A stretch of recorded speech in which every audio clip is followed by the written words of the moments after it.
नमस्कार साथियों, जैसा कि आप देख ही चुके हैं, मैं आज लेकर आया हूं आपके सामने खुशखबरी।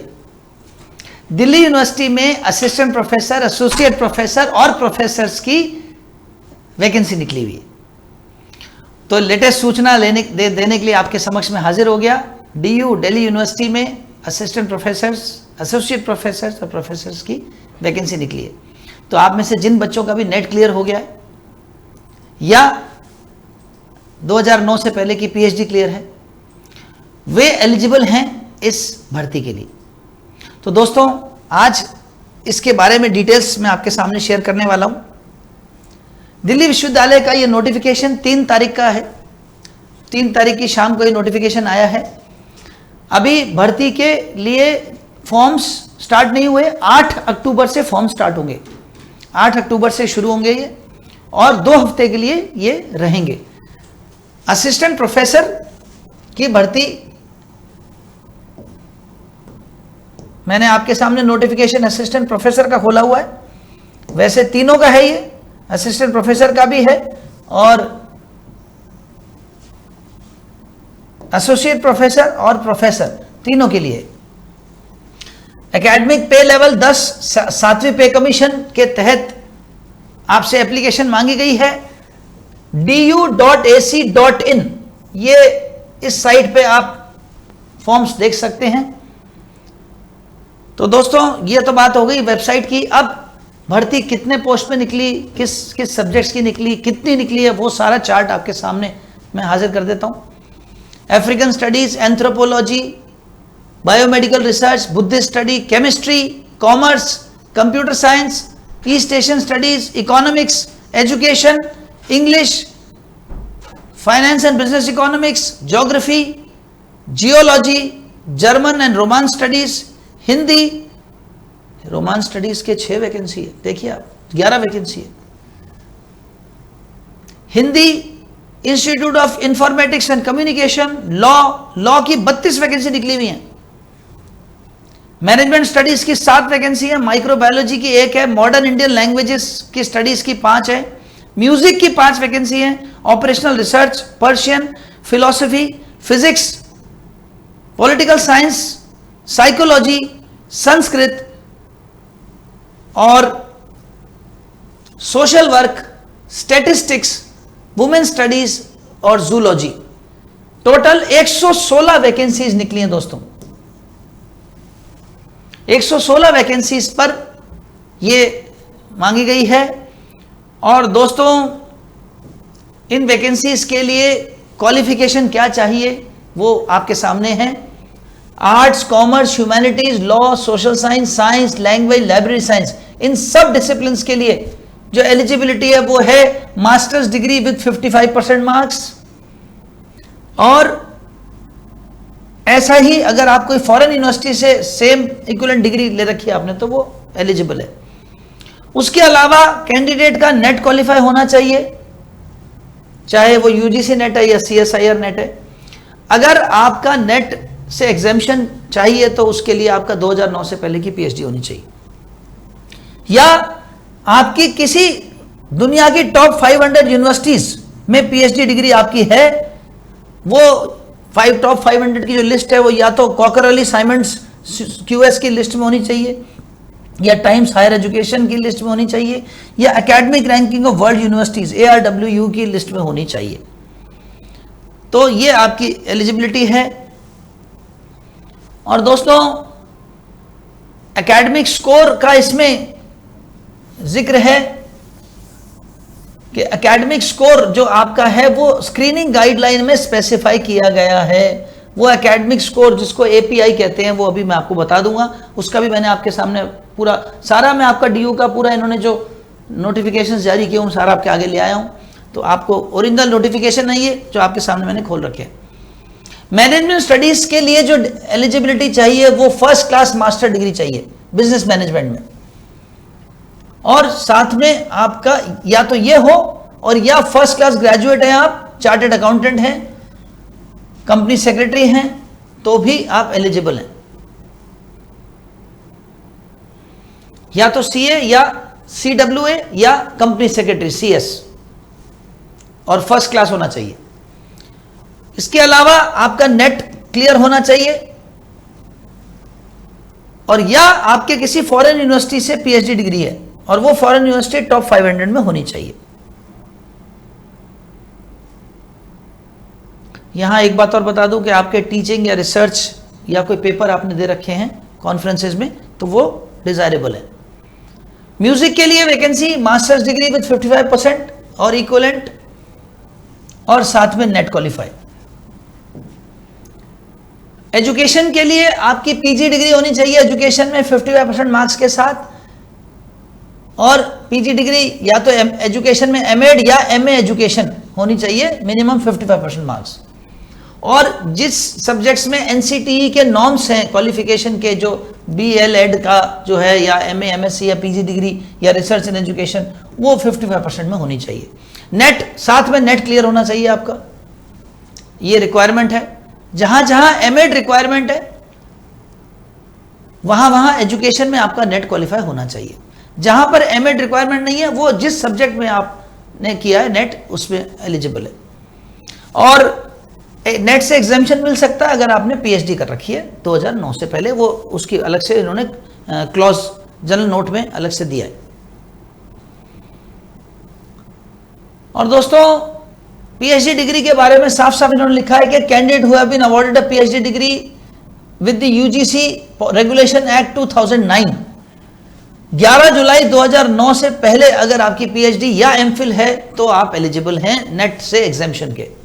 और ये पीएचडी डिग्री एक तो रेगुलर मोड में होनी चाहिए, दूसरा एटलीस्ट 2 एक्सटर्नल एग्जामिनर्स ने किया हो इसका अवार्ड, ओपन पीएचडी वाइवा वोस हुआ हो कैंडिडेट का, और कैंडिडेट ने कम से कम 2 रिसर्च पेपर अपनी पीएचडी के लिए पब्लिश करा रखे हों किसी रेफरीड जर्नल में, और कम से कम 2 पेपर उसने किसी कॉन्फ्रेंस या सेमिनार में जो यूजीसी द्वारा सपोर्टेड है उसमें पढ़े हो। तो ये इंपॉर्टेंट है। अब अगर ये आपका क्लियर है तो आपको नेट क्वालिफाइड होना जरूरी नहीं है। अच्छा, यहां मैं आपको एक बात बता दूं कि डिग्री होल्डर अगर आप हैं पीएचडी की, तो आपको 5% का रिलैक्सेशन भी मिलेगा, जो पीजी डिग्री आपकी 55% की जगह 50% में मान्य होगी। लेकिन शर्त यह है कि आपकी मास्टर्स डिग्री 19 सितंबर 1991 से पहले की होनी चाहिए। अब दोस्तों होता क्या है कि ये सारी क्वालिफिकेशन आपने पूरी करी तो फिर आपको इंटरव्यू के लिए कॉल आएगा, लेकिन इंटरव्यू के लिए कॉल आने के लिए आपका एकेडमिक स्कोर देखा जाएगा। वो एकेडमिक स्कोर चेक करने के बाद ही इंटरव्यू के लिए कॉल आता है।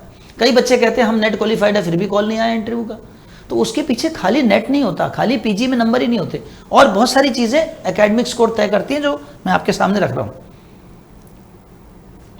तो इसकी स्क्रीनिंग होगी, उसके बाद वो आपको इंटरव्यू के लिए कॉल करेंगे। वो स्क्रीनिंग क्राइटेरिया क्या है वो आपके सामने मैं हाजिर कर रहा हूं कि इंटरव्यू के लिए शॉर्टलिस्ट करते समय स्क्रीनिंग क्राइटेरिया क्या रखा है इन्होंने, वो आपके सामने मैं रख रहा हूं। पहला क्राइटेरिया एकेडमिक रिकॉर्ड, इसके अलग अलग आपको पॉइंट्स मिले, तो आपके पॉइंट्स जो आएंगे 100 पॉइंट का स्केल बनेगा। उस 100 पॉइंट के स्केल पर ये देखिए, ये इन्होंने साफ साफ लिखा है कि आपका स्क्रीनिंग होगा, और स्क्रीनिंग होने के बाद आपको एवेल्युएशन करा जाएगा, और फिर एलिजिबिलिटी आपकी शॉर्टलिस्ट होगी। और ये क्राइटेरिया के लिए आपका एक 100 पॉइंट का स्केल बनाया गया है।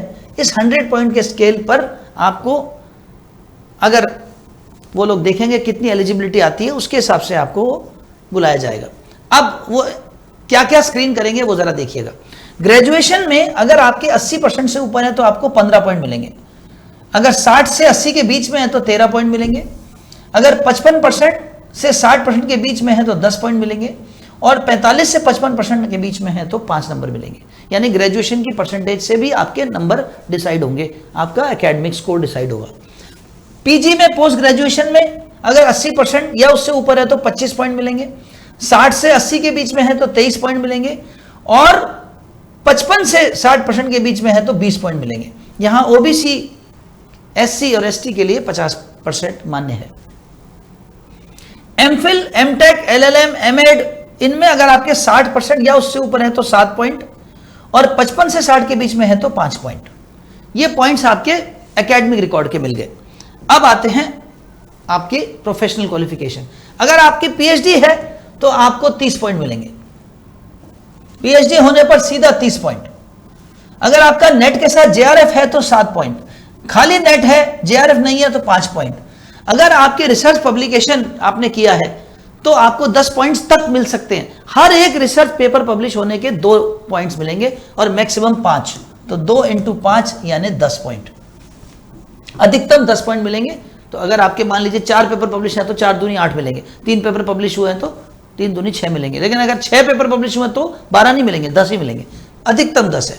लेकिन शर्त यह है कि वो जो आपका पब्लिकेशन जिस जर्नल में पब्लिश हुआ आपका रिसर्च पेपर, वो यूजीसी के केयर लिस्ट या स्कोपस के इंडेक्स में होना चाहिए।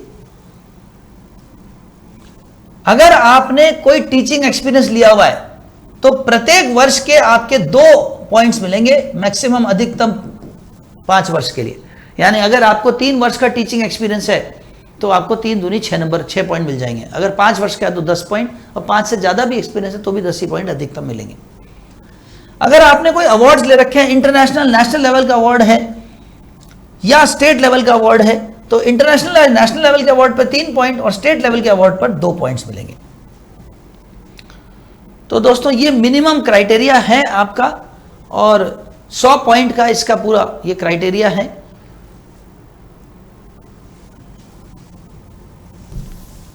इस क्राइटेरिया के आधार पे आपको पॉइंट्स मिलेंगे। MPhil, MTech, LLM, PhD maximum 30 marks है, एकेडमिक स्कोर के 80 मार्क्स है, रिसर्च पब्लिकेशन के 10 मार्क्स है, टीचिंग एक्सपीरियंस के 10 मार्क्स है, और टोटल स्कोर आपका 100 मार्क्स का है। तो ये एलिजिबिलिटी का क्राइटेरिया है, स्क्रीनिंग का क्राइटेरिया है। आपकी स्क्रीनिंग में अगर आप शॉर्टलिस्ट हो गए तो ही आपको इंटरव्यू के लिए बुलावा आएगा, और फिर इंटरव्यू ही फाइनल सिलेक्शन का क्राइटेरिया है। इंटरव्यू आपका कैसा होता है उसके हिसाब से ही आपका सिलेक्शन होगा। तो पहले तो आपको इंटरव्यू के लिए शॉर्टलिस्ट होना है, सबसे पहले तो ये जरूरी है।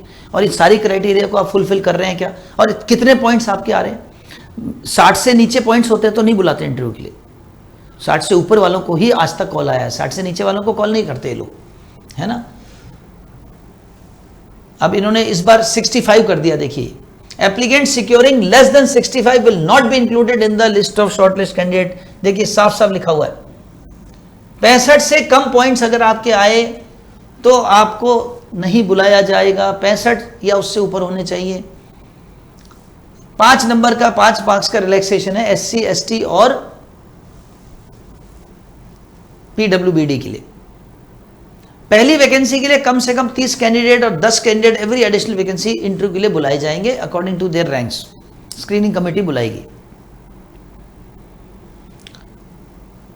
दोस्तों ये जो आपको वैकेंसी की मैंने बात बताई, इस वैकेंसी में शॉर्ट लिस्टेड कैंडिडेट जो हैं उनको असेसमेंट जो दिया जाएगा वो A B C D E की कैटेगरी दी जाएगी, है ना। एक्सीलेंट के लिए ए, वेरी गुड के लिए बी, इस तरह से कैटेगरी दी जाएगी। अब जनरल इंस्ट्रक्शंस क्या क्या हैं आपके, du.ac.in वेबसाइट पे जाकर के आप फॉर्म डाउनलोड करेंगे और वहां पर एप्लीकेशन भरेंगे। इस एप्लीकेशन के लिए असिस्टेंट प्रोफेसर के लिए अनरिजर्व कैटेगरी की फीस 2000 है, ओबीसी ईडब्ल्यूएस की 1500 और एससी एसटी की 1000। तो ये आपके कोई भी इनकम्प्लीट इंफॉर्मेशन आपने एप्लीकेशन में डाली तो रिजेक्ट हो जाएगी। तो दोस्तों ये था आपका डीयू की वैकेंसी का पूरा मैंने लेखा जोखा बता दिया आपको।